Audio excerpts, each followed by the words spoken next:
As our world has become more modernized, we have become more tech-oriented, which has allowed for more connection online than would have ever been possible previously. This is in part due to social media, but we have to wonder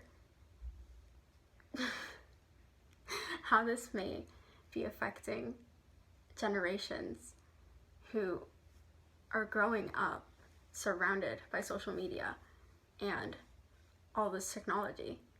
How are they being affected? Are their beauty standards being affected? Do the positives outweigh the negatives? We found that social media usage within the United States has mainly impacted social beauty norms among high school genders negatively. Social media enforces unrealistic beauty standards on high school students. It has a tendency to highlight unrealistic people who are conventionally attractive and underrepresent conventionally unattractive people who may just suffer from acne, stretch marks, or have scars, or many other commonplace things which are commonly not portrayed in social media. Targeted marketing plays a big role in this. Marketing is the promotion of products, and if we apply this to social media, influencers become one of the biggest products promoted. Through constant sponsorships or even just promotion of themselves to their own audience, of their ideals and aesthetics, influencers knowingly or unknowingly push standards to their audience because they themselves are a brand. The standards which influencers are setting can negatively impact high school students, as they may simply be unattainable for the audiences they are being portrayed to. Many influencers edit the images which appear online and are gifted many of the luxury items which they then show off to their audiences. Approximately 7 in 10 women and girls report body confidence issues as a direct result of unrealistic standards shown on social media.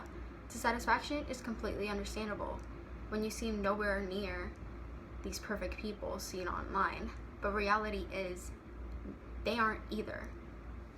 Hi, my name is Alec, and I'll be talking about the question and its future. Regarding social media, we can notice some trends that point to social media being a very influential part in our modern society and even our future society.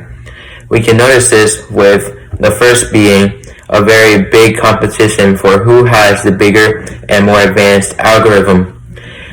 This competition started with TikTok having a AI-based algorithm which made it very advanced and increased user time within the app. With this, we can notice that the main point of this fight and competition is to have more user time. This causes, if this advances even more, we'll have more people who use social media more, and they will be exposed to such topics such as body image.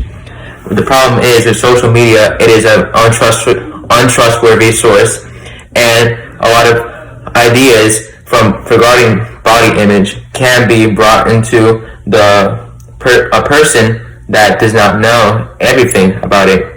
A second trend that we are noticing is that social media will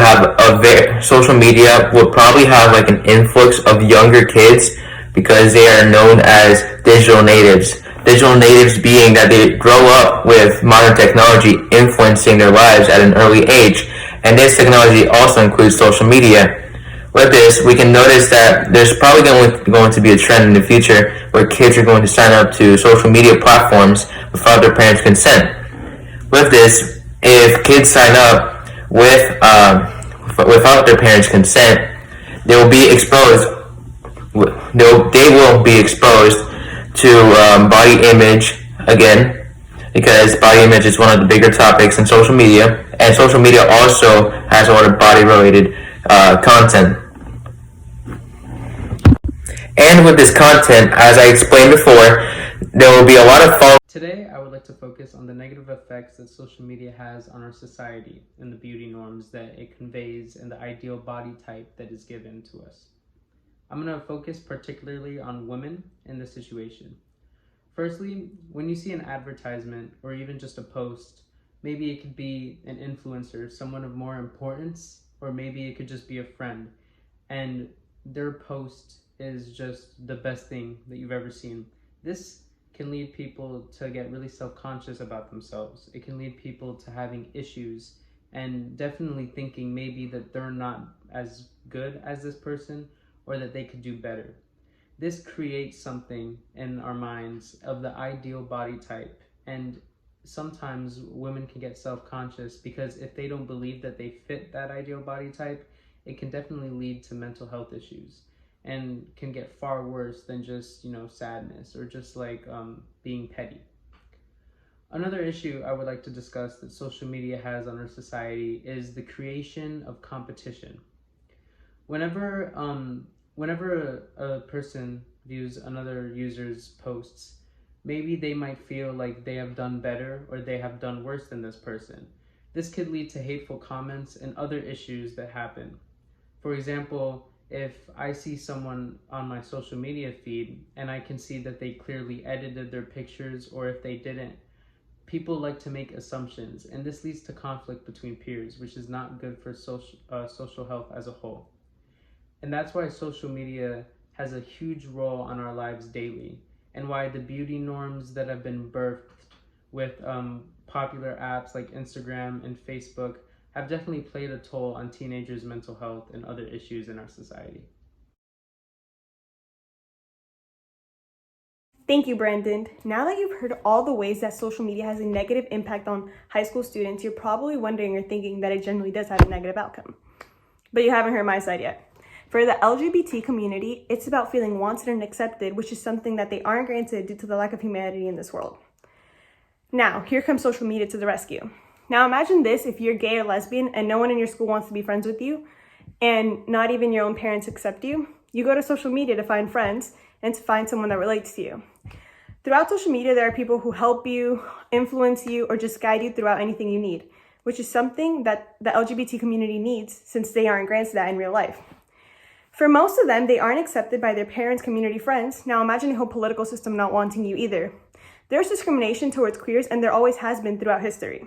Now, if you still don't believe that my point is valid about social media having a positive impact on high school students, listen. Before there was social media, a so-called gay or lesbian was either killed, mistreated, or just unwanted in general, which is something that no one should feel in this world just because you're different.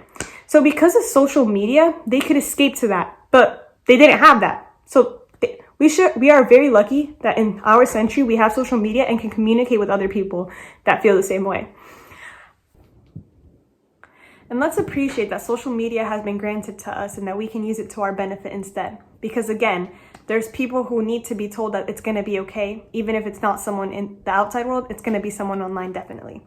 And I've mentioned before that it's for the LGBT community, but anyone can use it to their benefit. Someone who's been bullied, who just doesn't have friends online, anyone in general. So instead, let's seek the positive in the social media.